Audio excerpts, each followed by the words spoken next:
ఈరోజు మరో దేవుని వాక్యంతో మీ ముందుకు వస్తున్న మీ సత్యవతమును. కీర్తనల గ్రంథము 148వ అధ్యాయము 3 నుండి 14వ వచనం వరకు.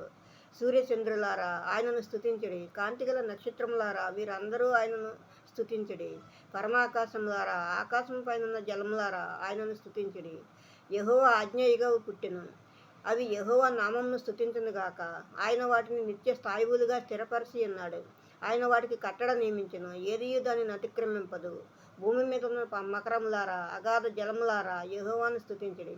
అగ్ని వడగండ్లారా హిమమ ఆవిరి ఆయన ఆజ్ఞను నెరవేర్చు తుఫాను. పర్వతములారా సమస్తమైన గుట్టలారా ఫలవృక్షములారా సమస్తమైన దేవదారు వృక్షములారా మృగములారా పశువులారా నేలను ప్రాకు జీవులారా రెక్కలతో ఎగురు పక్షులారా భూరాజులారా సమస్త ప్రజలారా భూమి మీద ఉన్న అధిపతులారా సమస్త న్యాయాధిపతులారా యెహోవాను స్తుతించుడి.